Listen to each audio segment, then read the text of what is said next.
It is Tuesday, and as promised, we have transfer portal news and updates. Virginia Tech may have found its new quarterback. We've got some wide receivers going on here at Georgia Tech. We also have some good things happening for Miami. But more importantly, we have a list of people who have left the portal, the top 10 that might really impact their programs going to next season. Kenton Gibbs is here to talk about it on today's show.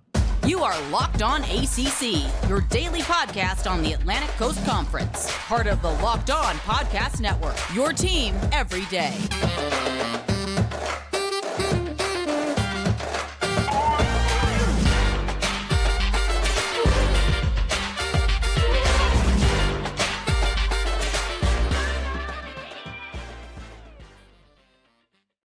What's going on, everybody? Welcome to today's edition of Locked On ACC. I'm your host, Candace Cooper, joined by Kenton Gibbs of Locked On Wolfpack. Each and every day, you can find us here at our favorite home where you can listen to Locked On Podcast Network podcasts anywhere you listen. And more importantly than that, you can see our lovely faces on YouTube. I know it's your favorite thing to do. How could you not? And subscribe to the channel.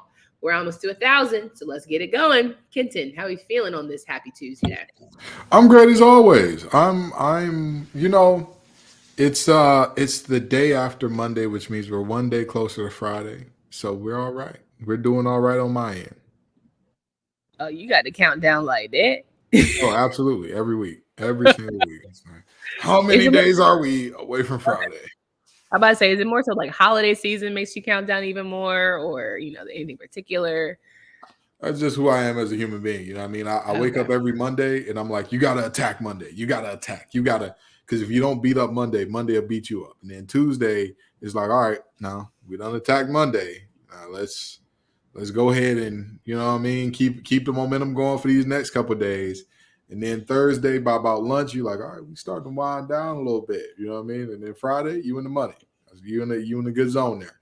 So you're really just working for the weekend. I got it. Hey, listen, flows. Everybody's working for the weekend, right? That's not true. I love coming on here every single day to give you guys the best ACC news possible. And let's get right started. This isn't work. Oh, yeah, of course. This is fun. Who am I kidding? All right, guys. Breaking news out of West Virginia? Shoot. Blacksburg, Virginia. Here we go. Starting out on a hot note. Breaking news out of Blacksburg, Virginia. We have a new quarterback in town, Kyron Drones from Baylor. The transfer. I'm just, this whole intro is being blah, but it's fine. You're working your way through it. It's Tuesday. Monday actually, in fact, kicked my ass. If I could tell a little story here, y'all. So Monday, I was driving my rental car. I got hit in that. I got an accident. Cool. I've been driving my rental car for a week. It was a Mercedes-Benz rental. So can we try that? So let's say Grant Wells. I've been driving my Honda, my Grant Wells.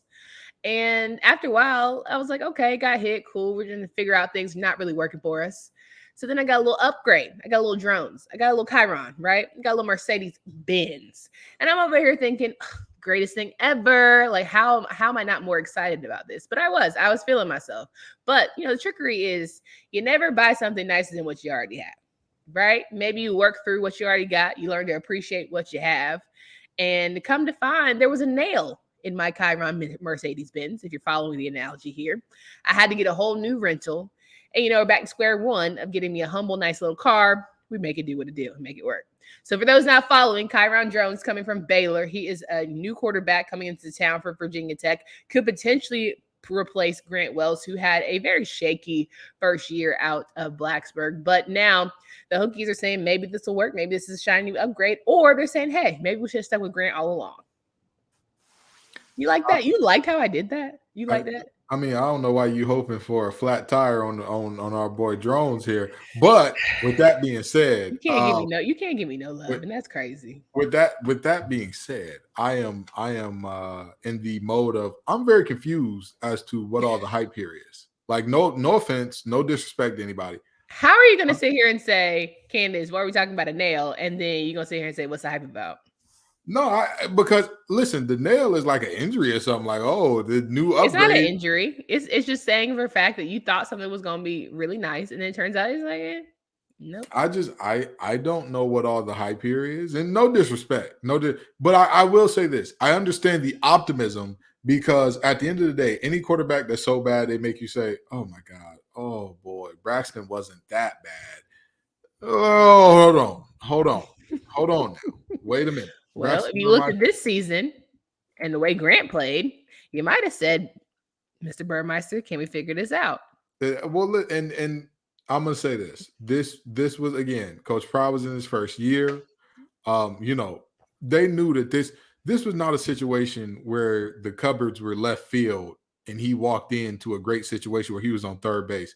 Oh no, baby. He was behind home plate. He was in the dugout having to wait for others before he could get in there and do something. So I don't get what all the hype is. Like, this is like, oh, the next great thing, but hopefully Drones does well. Again, it's good for the conference when everybody's good. And with the divisions now abolished, it would just be a shame to see Virginia Tech, be this bad again, especially with as storied of a team as they are. Like, if you're a big college football team, you know about the lunch pail, you know about Beamer ball and special teams, you know about Enter the Sandman. If you love college football, you may not love those traditions. I love them. I ain't gonna lie to you. I love that Enter the Sandman, but you at least know about those traditions. So it's good for college football when Virginia Tech is good.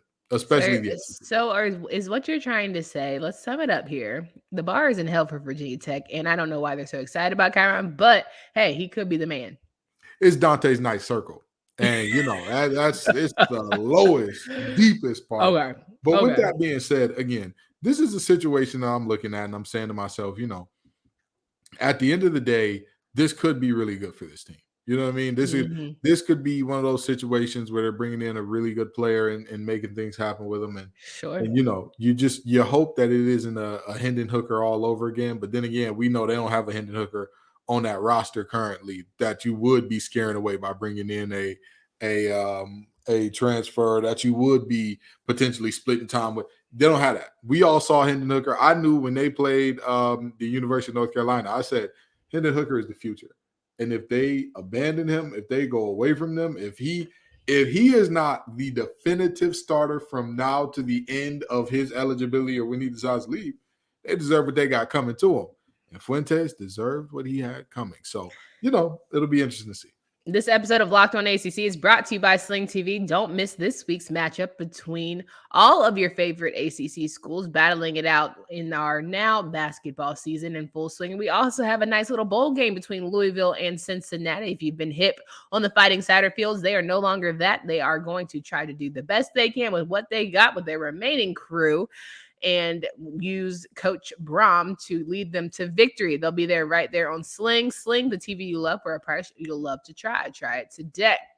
Rocking and rolling, Kenton Gibbs. We are talking about transfer portal news. We talked about Virginia Tech here. We've got some action going on out of Miami, but more importantly than that, we've got a top 10 list of guys who really might impact their program by leaving. And I want to go over that list with the man himself who can keep it really honest because that's all he knows how to do here in our podcast realm. So we looked at a list from our good friend Brett Freelander, who is honestly one of the best in the game. We love him. And he has this beautiful article on SaturdayRoad.com talking about the influences of certain transfer guys, top 10 lists, if you will.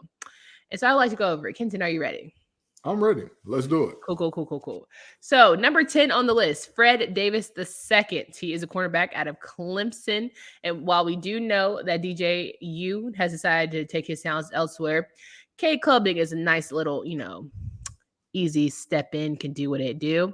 But having Davis leave after an already less than stellar secondary, it's going to be interesting to see how they move forward with also the Sheridan Jones departure from being a senior. What are your thoughts on Clemson secondary, or even with Fred Davis leaving? Fred Davis II, let me say full name. I think that this is going to be tough because they're going to lose. All of those guys up front are gone. They're not coming back. And those are some of the baddest men. That defensive line is it's something that you won't see again, where you see multiple guys, 2-3 guys that will all not have to wait until day 2 to hear their name called. Mm-hmm. Absurd. So with that being said, you look at a secondary that, was already struggling this year, had their problems this year. And you look at them now losing a guy who played a good amount there, it's, that's never going to be an easy task, especially when you're losing a lot of bodies up front that make those guys on the back end look good. A lot of people are saying that this is the end of Clemson's eliteness.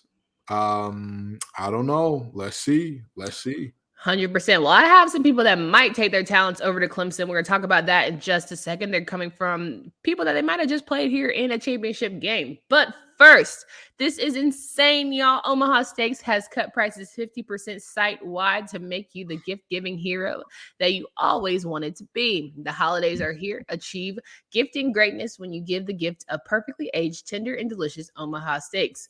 Omaha Steaks have put together a delicious selection of various gift packages to make shopping for the ones you love nice and easy. Go to omahasteaks.com and take advantage of the 50% off site-wide plus using code LOCKEDON at checkout to get an additional $40 off your order. You really cannot beat that. Omaha Steaks is a gift from the heart, a gift that will be remembered with every unforgettable bite. Order with complete confidence today, knowing you're ordering the very best. My friends, Omaha Steaks if you visit omahasteaks.com, take advantage of the 50% off site-wide plus using promo code locked on at checkout. You get an extra $40 off your order. Minimum order may be required. So rocking and rolling with Kenton Gibbs of Locked On Wolfpack podcast, going over our rankings from Brett Freelander, our friend here. Now, you mentioned Clemson needing a secondary. Well, hey, I got two people on this list coming in at number 9 and coming in at number, let me get it for you, 5. Storm Duck, Tony Grimes. 9 members of Tar Heels defense have decided to enter the transfer portal. Very telling because statistically they were the ACC's worst. And you now have 2 guys who could see a problem over at Clemson and want to address it and also be on that college football playoff stage, which, if I'm being honest, I think Storm Duck and Tony Grimes deserve. Let's talk about it.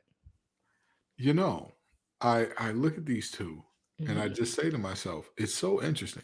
So many players from a defense that was so bad, all transferring. So everybody believed that they were mismanaged, not handled properly, all that good stuff. And some, absolutely. Grimes had a phenomenal freshman year, phenomenal. And then all of a sudden, it just seemed like he just stayed the same guy for years. Almost regressed a little bit. But that's the thing in football. If you're not getting better, you're naturally regressing. That's just the way it is because people see who you are. Like your freshman year, there's no tape on you. There's no tape on which routes you're really good at jumping, which routes are your weak. There's nothing on you. And then sophomore year, the tape's out. Junior year, we've seen how it looks when they work on your tendencies and all that. True. So with that being said, I genuinely do wonder how much of it was Dre Bly's inability to develop, how much of it was Chizik's inability to develop, but also how much of it was you're not that guy, pal. You're just not that guy. I refuse to believe. Here's the thing about these two. I believe that they're both that guy. Dre Bly just didn't do a great job. You don't have a name like Storm Duck and be mediocre. Oh, You're not Drizzle Pigeon over here. You're Storm Duck. Drizzle Pigeon? You like that? That was good, right?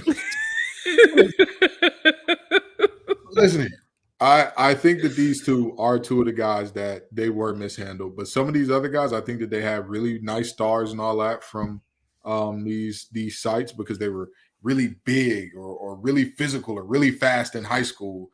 That doesn't necessarily. So you saying somebody lying at Carolina? Oh yeah, not at Carolina. These recruiting sites get it wrong a lot. These recruiting sites. But what I'm saying, like, do you think somebody's lying in terms of either it's a staff issue or some of y'all kids is not as good as y'all thought? Like, what do you think? It's a little. I think it's a combination of the two. I think that there are some of the guys that were mismanaged that were not given the tools to properly succeed.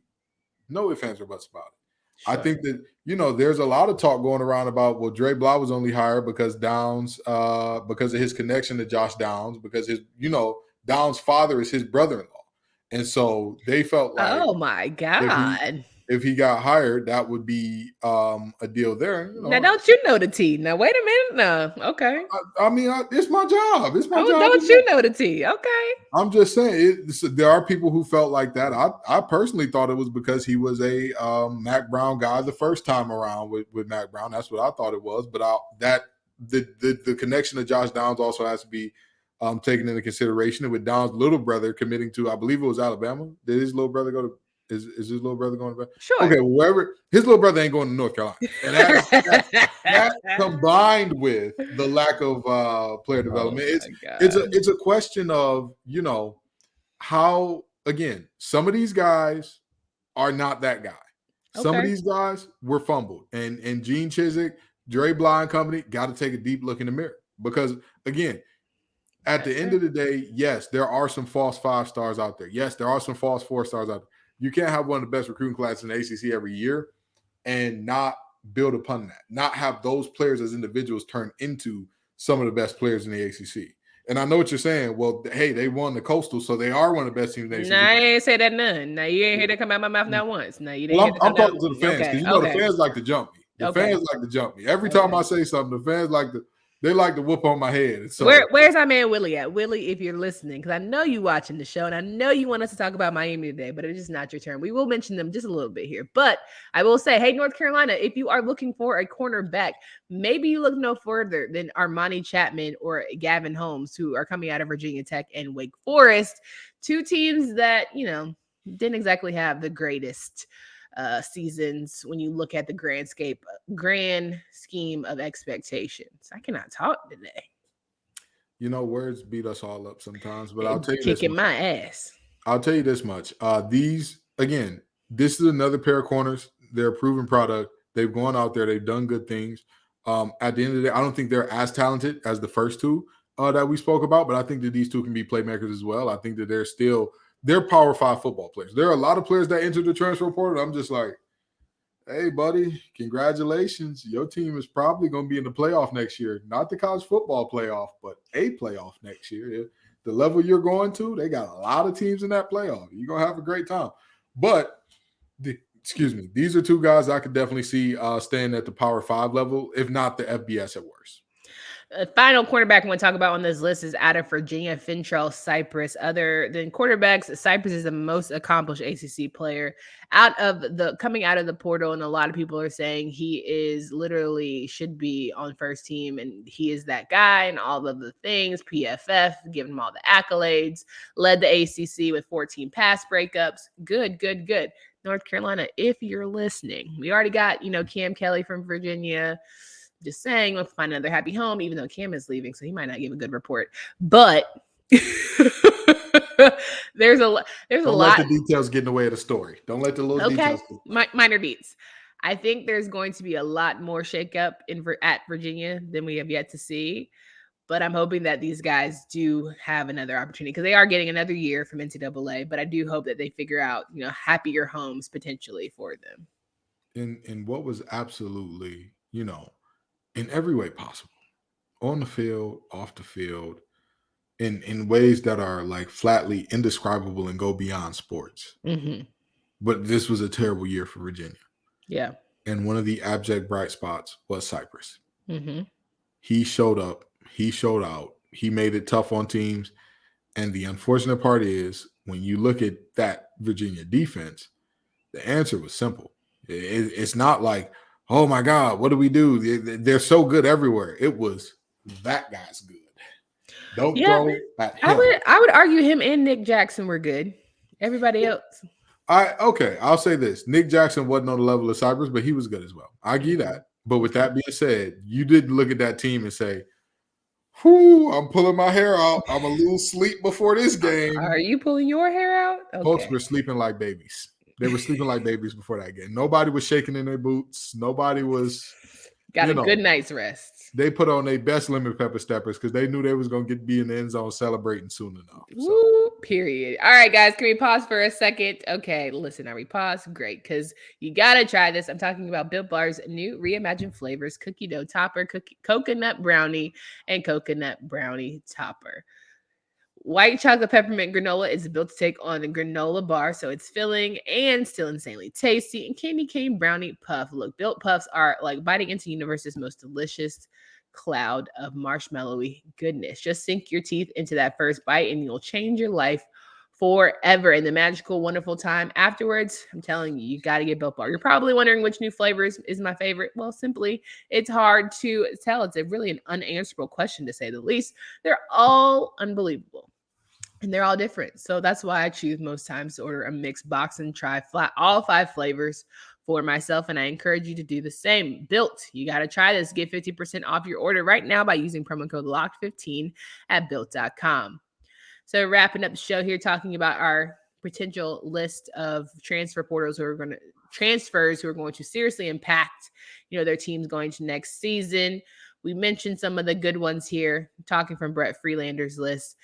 I want to say Christian Turner out of Wake Forest. Very interesting, his decision to leave from a running back landscape, as well as Jalen Knighton from Miami, who's decided to take his talents elsewhere.